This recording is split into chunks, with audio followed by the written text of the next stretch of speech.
Hello friends, welcome to Vidya's cooking channel. How are you all doing? Today I'm going to be preparing Pallipaliyam mutton sukka, which can be paired with South Indian meals or it can be served with biryani. So here I've got a pressure cooker on medium flame. I've added 2 tablespoons of oil. I'm going to be adding the clean mutton to the pressure cooker directly. And we'll be adding ginger garlic paste, chili powder, turmeric powder, coriander powder, and meat masala. I'm using Everest meat masala. You can also use garam masala, homemade garam masala. We just need to cook the meat first. So what we normally do here in South India is we prepare this meat in bulk. We use the broth for curry and we prepare stir fry with the meat. So that's what I'm doing now. I'll be using the meat for stir fry a little bit and the other half I'll be using it for a curry.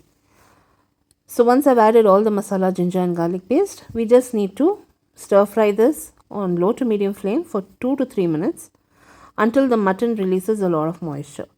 That's when you can gauge and add water. So now we'll gauge and add the water and we'll stir all this well, and we'll place a pressure cooker cover along with the whistle and allow the meat to cook for 3 to 4 whistles or until the meat is nice and tender. So that's what exactly I'm doing. So once the mutton has cooked, then you can separate the meat for stir fry and for the curry. So this is a 2-in-1 recipe sort of a thing. It's very simple and easy to prepare for weekends. Now once the meat has cooked, I have removed it from the flame and I have separated some for the curry and some for the stir fry. For the stir fry, what I've prepped and reserved is the meat. We need curry leaves, finely chopped coconut, dried red chilies, fennel, ginger and garlic, and finely chopped onion. I've heated a pan, heavy bottom pan. To the pan I've added coconut oil. Once the coconut oil has heated up well, that's when we need to add the fennel seeds and we need to allow this to splutter. We'll add finely chopped fresh coconut and we'll add curry leaves and onions next once the coconut has fried well. We'll also add the garlic and fry all these ingredients well. All the ingredients that I've used in this recipe, friends, will be listed in the description box below this video. I've also prepared the same version using chicken. So the chicken version is slightly different and the taste also varies a lot. So it's very nice and tasty either ways. So try it with the chicken and with the mutton. You'll like the mutton more. So now once the coconut has fried well, that is when I'll be adding the garlic, curry leaves, and I'll also add the onion. So now we'll fry all this till it turns transparent. Now over here you can increase the spice level or you can decrease the spice level as per your preference. Now what I prefer to do is I like to increase the spice level.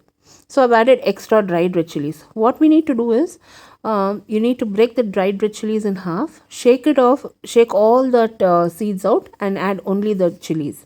It will increase the spice level. Now once I've added the chilies, I've fried that well. You can see everything has fried well.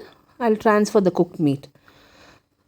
Also visit me and like me on Instagram, Facebook and Twitter, friends. All the other social media handlings will be in the description box below this video. Now once I've added the mutton, it's just 3 to 4 minutes from here.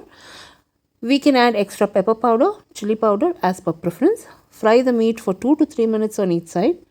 Just keep stirring it and frying it. This is a dried version of mutton stir fry. Also check and add salt as per your preference and your Pallipaliyam mutton will be ready. You need not add any lime juice to this. You need not add any sort of other coriander or anything like that. This is a very simple and peasant style stir fry. Now once this stir fry is ready, I'm just going to serve it as hot as possible along with my South Indian meals. I really enjoyed it. The meat was very nice and tender. It was soft. I really enjoyed it. Try this and post your comments, friends. Until next time, this is Vidya Lakshmi. Thank you so much for watching.